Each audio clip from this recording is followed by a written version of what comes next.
এই ভিডিওটা তাদের জন্য করা যারা চিন্তা করছেন গাড়িকে এলপিজিতে কনভার্সন করবেন, আর এলপিজিতে কনভার্সন করলেও আসলে আপনার ফিনান্সিয়ালি সেভিংস হচ্ছে কি না। ইন রিয়েলিটি ফিনান্সিয়াল সেভিংস বাদ দিলেও আপনার আরও কিছু বেনিফিটস আছে যদি এলপিজিতে কনভার্সন করেন।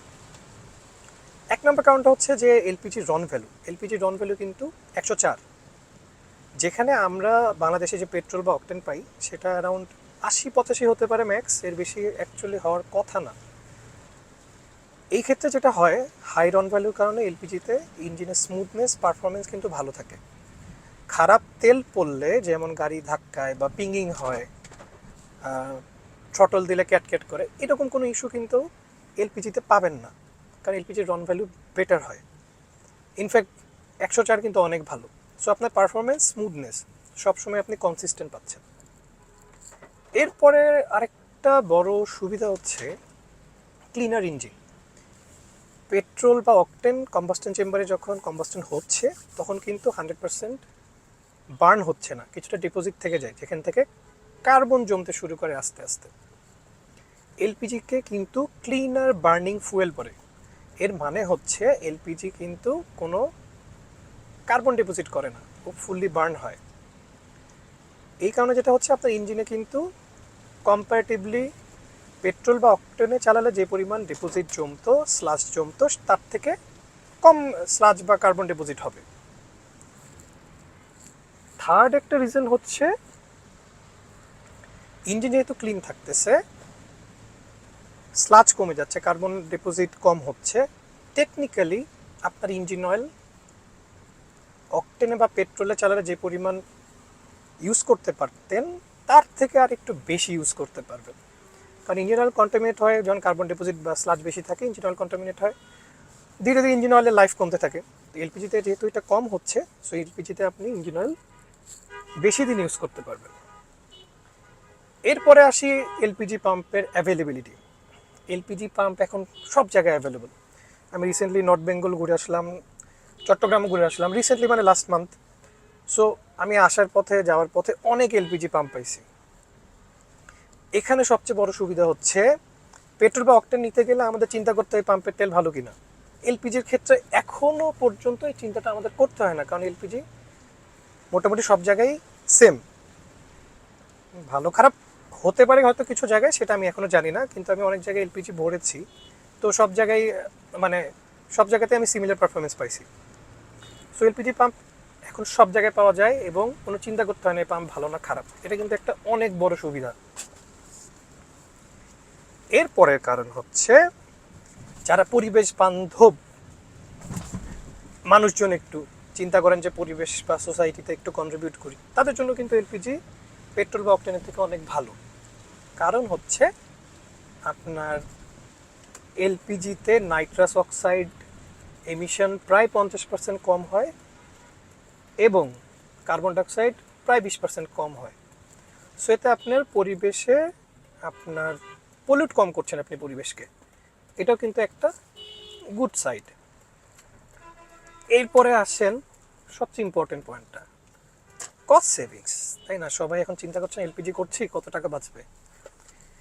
এখন অনেকে বলবে অনেক জায়গায় অ্যাড দিচ্ছে 50% সেভিংস।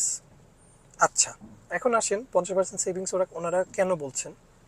ফার্স্ট অফ অল, এখন পেট্রোলের দাম মোস্ট 128 আর এলপিজি 64, সেই হিসাব করলে পেট্রোলের দাম এলপিজির একদম অর্ধেক। তো এখন যদি হিসেবে বলে যে 50% আপনার সেভিংস হচ্ছে, তাহলে কিন্তু ভুল। কারণ এলপিজিতে পার লিটারের এনার্জি ভ্যালু আপনার পেট্রোল বা অকটেনের থেকে কম। এই কারণে আপনাকে যদি পার লিটারে হিসাব করা হয়, 1 লিটার পেট্রোল বা অকটেনে আপনি যে মাইলেজটা পাবেন তার থেকে 15-20% কম আপনি এলপিজিতে পাবেন, কারণ এনার্জি ভ্যালু হচ্ছে 15-20%ই কম। অনেকে বলছে যে পার লিটারে 1 করে কম পাবেন, বেসিক্যালি 1 না, এটা আপনি 15-20% হিসাব ধরে রাখতে হবে। সো আমি যদি on an average 15% less value ধরি, তাহলে যা দাঁড়াচ্ছে 50% থেকে 15% বাদ দেন, তাহলে আপনার 35% সেভিংস হচ্ছে। জাস্ট এলপিজিতে শিফট হওয়ার কারণে আপনার 35% সেভিংস হচ্ছে, 50% না, 40%ও না, 35%। এরপরে এটা কিন্তু অনেক বড় একটা সুবিধা। এখন যেটা বলছি সেটা হচ্ছে ফুয়েলের যেমন খারাপ ফুয়েল, ভালো পেট্রোল পাম্প, এগুলো অনেকে মাথায় মুখস্থ করে রাখছেন। এলপিজি ক্ষেত্রে এটা না করলেও চলবে। আপনি যেখানে এলপিজি পাম্প পাবেন সেখান থেকে ভরতে পারবেন, কোনো প্যারা দিবে না। রিসেন্টলি আমি এক জায়গা থেকে বাধ্য হয়ে তেল ভরতে হয়েছিল, অকটেন ভরতে হয়েছিল। তারপরে 2টা অকটেন বুস্টার দিয়েও আমি আসলে পিঙ্গিং ঠিক করতে পারি না, এরকম অবস্থা ছিল। এলপিজি ক্ষেত্রে এই ইস্যুটা নাই, আপনি যেখানে এলপিজি পাম্প পাচ্ছেন সেখান থেকে আপনি নিশ্চিন্তে এলপিজি ভরতে পারছেন। আরেকটা বড় সেভিংস আছে যেটা আমরা আসলে চিন্তা করি না, সেটা হচ্ছে এলপিজি ইউজ করলে আপনার কিন্তু অকটেন বুস্টার ইউজ করতে হচ্ছে না। আমরা কিন্তু ভালো ফুয়েল পাই আর খারাপ পাই, অকটেন বুস্টার কিন্তু মোটামুটি সবাই ইউজ করছি। ধরলাম একজন 5,000 টাকায় ট্যাঙ্ক ফুয়েল করছেন, কিন্তু উনিও মিনিমাম 500 টাকার হলেও অকটেন বুস্টার ইউজ করছেন। যখন আমরা মাইলেজ হিসাব করছি তেলে, তখন কিন্তু অকটেন বুস্টার সহ হিসাব করি না, আমরা 5,000 টাকার তেলে কত মাইলেজ আছে সেই হিসাব করি। সো এটা যদি আপনি ধরেন, এলপিজিতে আপনার অকটেন বুস্টারের কোনো খরচ নাই। এখন আসি আমার যে 35% সেভিংসের কথা বলছি একটু আগে, তার সাথে যদি আপনি অকটেন বুস্টারের হিসাব করেন, আপনার কিন্তু বেসিক্যালি 40% সেভিংস হয়ে গেল।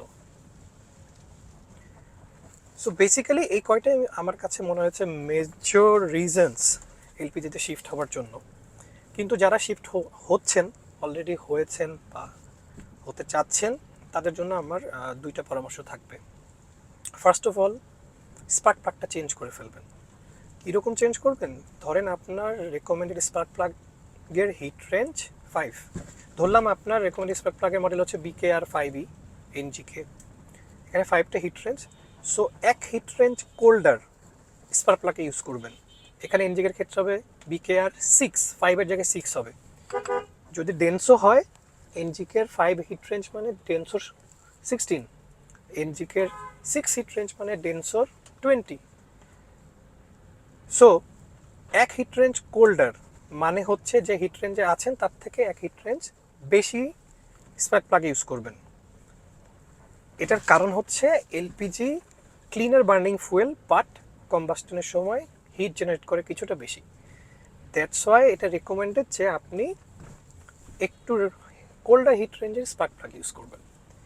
এরপরে ইঞ্জিন অয়েল, ইঞ্জিন অয়েলের ক্ষেত্রেও রেকমেন্ডেড ইঞ্জিন অয়েল গ্রেড যদি আপনার 5W30 বা 10W30 হয়, সেখানে 5W40, 10W40 অথবা 20W40 ইউজ করবেন।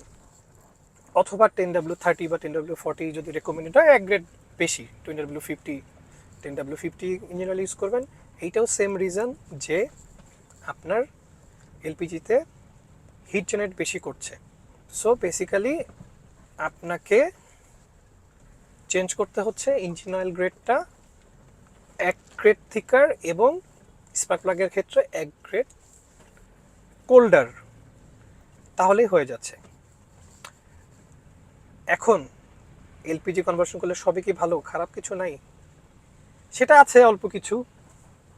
আমরা ইনশাল্লাহ পরের ভিডিওতে খারাপ দিকগুলো নিয়ে কিছু কথা বলবো। আজকের মতো এইটুকুই।